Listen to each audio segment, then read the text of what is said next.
ಹರೇ ಶ್ರೀನಿವಾಸ. ನಮಸ್ಕಾರ ರೀ. ನನ್ನ ಸಂಪ್ರದಾಯದ ಹಾಡುಗಳ ಚಾನಲ್ಗೆ ಎಲ್ಲರನ್ನೂ ಸ್ವಾಗತ ಮಾಡ್ತೀನಿ ರೀ. ಇವತ್ತು ಅಧಿಕ ಮಾಸದ ರಂಗೋಲಿ ಹೆಂಗೆ ಹಾಕಬೇಕು ಅಂತ ಹೇಳಲಿಕ್ಕತ್ತೀನಿ. ಎಷ್ಟೋ ಜನ ಅಧಿಕ ಮಾಸದ ರಂಗೋಲಿ ಹಾಕಿರ್ತೀರಿ. ಕೆಲವರಿಗೆ ಈಗ ಹೊಸದಾಗಿ ಹಾಕಬೇಕು ಅನ್ನೋರಿಗೆ ಇದು ಉಪಯೋಗ ಆಗಬಹುದು. ದೇವ್ರ ಮನೆಯಾಗ ಜಾಗ ಇದ್ರೆ ಅನುಕೂಲ ಆದ್ರೆ ಹಾಕ್ರಿ. ತುಳಸಿ ಕಟ್ಟಿ ಮುಂದೆ ಅಲ್ಲಿ ಜಾಗ ಇದ್ರೆ ಹಾಕ್ರಿ. ಹಳ್ಳಿ ಕಡೆ ನೋಡ್ರಿ, ದೇವ್ರ ಗುಡಿ ಒಳಗೆ ಬೇಕಾದಷ್ಟು ಜನ ಬಂದು ರಂಗೋಲಿಗಳನ್ನು ಹಾಕ್ತಿರ್ತಾರೆ. ಅಲ್ಲಿ ಅನುಕೂಲ ಆಗೋವ್ರಿಗೆ ಅಲ್ಲಿ ಹಾಕ್ಲಿಕ್ಕೆ ಬರ್ತದೆ. ಮತ್ತು ನದಿ ಹತ್ತಿರ ಇರೋರಿಗೆ ನದಿ ದಂಡಿಗೆ ಸಹಿತ ಹಾಕ್ಲಿಕ್ಕೆ ಬರ್ತದೆ. ಅದು ಸಹಿತ ಭಾಳ ಪುಣ್ಯದ್ದು. ಅಂಥ ಪವಿತ್ರ ಸ್ಥಳದಾಗ ಹಾಕಿದ್ರೆ ಇನ್ನೂ ಭಾಳ ಚಲೋ. ನೋಡ್ರಿ, ಈ ರಂಗೋಲಿ ಹಾಕಲಿಕ್ಕೆ ಶುರು ಮಾಡಬೇಕಾದ್ರೆ ಮೇ 17ನೇ ತಾರೀಕಿನ ದಿವಸ ಶುರು ಮಾಡಬೇಕು ಮತ್ತು ಜೂನ್ 14ನೇ ತಾರೀಕಿನ ತನಕ ಹಾಕಬೇಕು. ಅದರ ಜೋಡಿ ಅದರ ಒಳಗೆ ಈ ರಂಗೋಲಿ ಹಾಕಿದ್ದಕ್ಕೆ ದಾನ ಕೊಡಬೇಕು. ಇದು 33 ದಿವಸ ರಂಗೋಲಿ ಹಾಕಿದಂಗೆ ಆಗೋದಿಲ್ಲ. ಜೂನ್ 14 ತನಕ ಅಂದರೆ 29 ದಿವಸ ಆಗ್ತದೆ. ಅಮಾವಾಸ್ಯೆ 30, ಅದು ಆದಮೇಲೂ 3 ದಿವಸ ರಂಗೋಲಿ ಹಾಕಬೇಕು. ಒಟ್ಟಿನ ಮೇಲೆ 33 ದಿವಸ ಹಾಕಬೇಕು. ಆದರೆ ದಾನ ಮಾತ್ರ ಆ ಅಮಾವಾಸ್ಯೆ ಬರೋಕ್ಕಿಂತ ಮುಂಚೆ 14ರ ಒಳಗೆ ದಾನ ಕೊಡಬೇಕು. ದಾನ ಕೊಡಬೇಕಾದ್ರೆ ಅನಾರಸ ಕೊಡ್ಬೋದು, ಮೈಸೂರು ಪಾಕು, ಕೊಬ್ಬರಿ ವಡಿ, ಪೇಡೆ ಕೊಡ್ಲಿಕ್ಕೆ ಬರ್ತದೆ, ಮಾವಿನ ಹಣ್ಣು ಕೊಡ್ಬೋದು, ಬೇಸನ್ ಉಂಡೆ ಆದರೂ ಆಗ್ತದೆ. ಏನೂ ಮಾಡ್ಲಿಕ್ಕೆ ಆಗದಿದ್ರೆ 33 ಸುತ್ತಿ ರೂಪಾಯಿ ಇಟ್ಟು ಕೊಡ್ಬೋದು. ಇವತ್ತರೊಳಗೆ ನಿಮಗೆ ಯಾವುದು ಅನುಕೂಲ ಆಗ್ತದೆ ಅದನ್ನು ಒಂದನ್ನು ಮಾತ್ರ 33 ಸಂಖ್ಯೆ ಒಳಗೆ ಒಂದು ತಟ್ಟೆ ಒಳಗೆ ಹಾಕಿ ದೇವ್ರ ಮುಂದೆ ರಂಗೋಲಿ ಹಾಕಿ ಅರಿಶಿನ ಕುಂಕುಮ ಹಾಕಿ ಅದರ ಮೇಲೆ ತಟ್ಟೆ ಇಟ್ಟು ಅದರ ಮೇಲೆ ಎಲೆ ಮುಚ್ಚಿ ಅರಿಶಿನ ಕುಂಕುಮ ಮತ್ತು ಗೆಜ್ಜೆ ವಸ್ತ್ರ, ಅಕ್ಷತೆ, ಹೂವು ಎಲ್ಲ ಏರಿಸಿ ಒಂದು ತುಪ್ಪದ ದೀಪ ಹಚ್ಚಿ ಇಡ್ರಿ. ಮತ್ತು ಅದಕ್ಕೆ ಅಂತ ನೈವೇದ್ಯ ತೋರಿಸ್ಲಿಕ್ಕೆ 2 ಏನು ಇಟ್ಕೊಂಡಿರ್ತಿರಲ್ಲ ಅಂಥದ್ದೇ 2 ಬ್ಯಾರೆದನ್ನು ಒಂದು ತಟ್ಟೆ ಒಳಗೆ ಹಾಕಿ ನೈವೇದ್ಯ ತೋರಿಸ್ಬೇಕು. 4-5 ವೀಳ್ಯದೆಲೆ, ಅಡಿಕೆ, ದಕ್ಷಿಣೆ ಸಹಿತ ಇಡಬೇಕು. ಸಂಕಲ್ಪ ಹೇಳ್ಕೊಳಿಕ್ಕೆ ಬಂದ್ರೆ ಸಂಕಲ್ಪ ಹೇಳ್ಕೊರಿ. ಯಾರನ್ನಾದರೂ ಕರೆಸಿ ಹೇಳಿಸ್ತಿದ್ರೆ ಹೇಳಿಸ್ರಿ.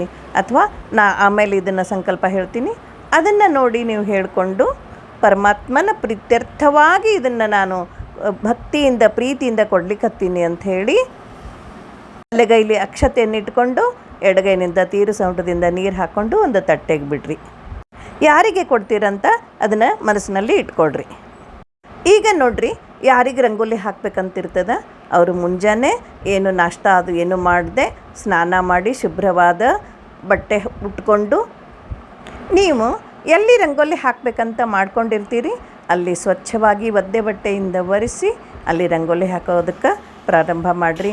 ಮೊದಲು ನಿಮ್ಮ ಕುಲದೇವರ ಹೆಸರು ನಿಮಗೆ ಯಾವುದ್ರೊಳಗೆ ಬರೀಲಿಕ್ಕೆ ಸರಳ ಆಗ್ತದೆ ಅದನ್ನು ಬರೀರಿ.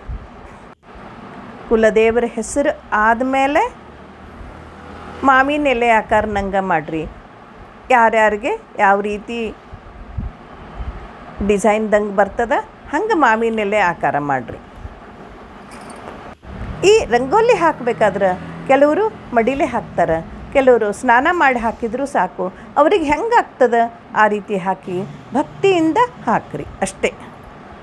ನಮ್ಮ ಎಡಕ್ಕೆ ಚಕ್ರ, ನಮ್ಮ ಬಲಕ್ಕೆ ಶಂಖ, ಇದನ್ನು ಹಾಕಿ ಕೆಳಗಡೆ ಅಷ್ಟವಸುಗಳು ಅಂತ 8 ದಳದ್ದು ಪದ್ಮ ಹಾಕ್ರಿ. ಅಂದರೆ 8 ಪದ್ಮಗಳನ್ನು ಹಾಕಬೇಕು. 8 ಪದ್ಮ ಆದರೆ ಅದರ ಕೆಳಗಡೆ ಈಶ್ವರ ಲಿಂಗ, ಏಕಾದಶ ರುದ್ರರು ಅಂತ 11 ಈಶ್ವರ ಲಿಂಗವನ್ನು ಹಾಕಬೇಕು. ಮತ್ತು ಎಲ್ಲದಕ್ಕೂ ಝಲಾರಿ ನಾಮಗಳನ್ನು ಮಾಡಬೇಕು. ನೋಡ್ರಿ, ನಾಮಗಳನ್ನು ಹಾಗೆ ಎತ್ತಿದ್ರಿ ಕಾಣಿಸೋದಿಲ್ಲ, ಆದರೆ 3 ನಾಮಗಳನ್ನು ಹಾಕಬೇಕು. ಈಗ 12 ಆದಿತ್ಯರು ಅಂದ್ರೆ ಸೂರ್ಯನಾರಾಯಣನ ಹಾಕಬೇಕು. 12 ಸೂರ್ಯನಾರಾಯಣರನ್ನು ಹಾಕಬೇಕು. ಇವರೆಲ್ಲರ ಅಂತರ್ಯಾಮಿ ಪುರುಷೋತ್ತಮನೇ ಇರ್ತಾನೆ. ಅವನ ನಾಮ ಸ್ಮರಣೆ ಮಾಡ್ತಾ ಅವನ ಹಾಡುಗಳನ್ನು ಹೇಳ್ತಾನೂ ರಂಗೋಲಿ ಹಾಕ್ಬೋದು. ಇಲ್ಲ ಹಾಗೆ ಅಚ್ಯುತಾಯ ಅನಂತಾಯ ಗೋವಿಂದಾಯ ನಮಃ ಅಂತ ನಾನೇ ಮಾಡಿದೆ. ನಿಮ್ಮ ಮನಸ್ಸಲ್ಲಿ ಹೇಳ್ಕೊಂಡು ಆ ರೀತಿಯೂ ಮಾಡ್ಬೋದು. 12 ದ್ವಾದಶ ಚಲೋ ಬರಲಿ. ಆದಿತ್ಯರ ಸೂರ್ಯನಾರಾಯಣರನ್ನ ಹಾಕಿ ಪ್ರಜಾಪತಿ ಮತ್ತು ವಷಟ್ಕಾರವನ್ನು ಸ್ವಸ್ತಿಕ ರೂಪದಲ್ಲಿ ಹಾಕಬೇಕು. ಇಷ್ಟಕ್ಕೆ ಮಂಡಲ ಮಾಡಿ ಅರಿಶಿಣ ಕುಂಕುಮ ಅಕ್ಷತೆ ಏರಿಸ್ಬೋದು. ಯಾರಿಗೆ ಆಂಜನೇಯನ ತೆಗಿಲಿಕ್ಕೆ ಬರ್ತದೆ, ಯಾರಿಗೆ ಗರುಡ ದೇವರನ್ನ ತೆಗಿಲಿಕ್ಕೆ ಬರ್ತದೆ ಆದವರು ಮಾಡಿರಿ. ಇದೆಲ್ಲ ಮಾಡಲೇಬೇಕು ಅಂತ ಇಲ್ಲ, ಯಾಕೆಂದರೆ ಎಲ್ಲರಿಗೂ ಈ ರೀತಿ ಮಾಡಲಿಕ್ಕೆ ಆಗ್ತಿರಂಗಿಲ್ಲ. ಇಷ್ಟನ್ನು ಮಾತ್ರ ಹಾಕಬೇಕು. ಹಾಕಿಬಿಟ್ಟು ಅರಿಶಿಣ ಕುಂಕುಮ ಅಕ್ಷತೆ ಹೂವು ಎಲ್ಲ ಏರಿಸಬೇಕು. ಮಂಡಲವನ್ನು ಮಾಡಬೇಕು.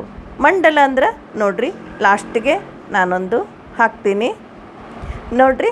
ಈ ರೀತಿ ಮಂಡಲ ಮಾಡಬೇಕು. ಯಾರಿಗೆ ತುಳಸಿ ಕಟ್ಟಿ ಹಾಕ್ಲಿಕ್ಕೆ ಬರ್ತದೆ ಹಾಕ್ರಿ, ಗರುಡನ್ನ ಹಾಕ್ರಿ, ಆಂಜನೇಯನ ಹಾಕ್ರಿ. ಆದ್ರೆ ಅದು 3 ಬಿಟ್ಟು ಉಳಿದಿರೋದನ್ನು ಮಾತ್ರ ಹಾಕಬೇಕು. ಈ ರಂಗೋಲಿನ ಮೇ 17ನೇ ತಾರೀಕಿನಿಂದ 33 ದಿವಸ ಬಿಡದೆ ಹಾಕಬೇಕು.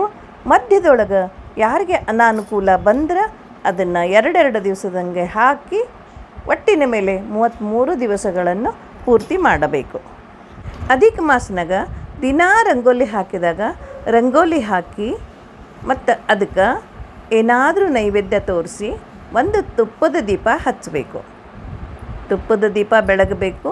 ಮತ್ತು ದೇವರಿಗೆ ಆರತಿ ಮಾಡಿ ರಂಗೋಲಿಗೂ ಕೂಡ ಆರತಿ ಮಾಡಬೇಕು. ಯಾಕಂದ್ರೆ 33 ಈ ರಂಗೋಲಿ ಒಳಗೆ ಅಂದ್ರೆ ಅಷ್ಟವಸುಗಳು, ಏಕಾದಶ ರುದ್ರರು, ದ್ವಾದಶ ಆದಿತ್ಯರು ಮತ್ತು ಪ್ರಜಾಪತಿ ಮತ್ತು ವಷಟ್ಕಾರ ಇವರ ಅಂತರ್ಯಾಮಿ ಪುರುಷೋತ್ತಮ ಇರ್ತಾನೆ. ಅವನು ಇರ್ತಾನಂತ ನಾವು ರಂಗೋಲಿ ಹಾಕಿರ್ತೀವಿ. ಈ ಎಲ್ಲದಕ್ಕೂ ನೈವೇದ್ಯ ತೋರಿಸಿ ಆರತಿ ಮಾಡಬೇಕು. ಆರತಿಯನ್ನು ಅಕ್ಷತೆ ಕೆಳಗಡೆ ಹಾಕಿ ಆರತಿಯನ್ನು ಇಳಿಸಿಡ್ರಿ. ನಮಸ್ಕಾರ ಮಾಡಿರಿ.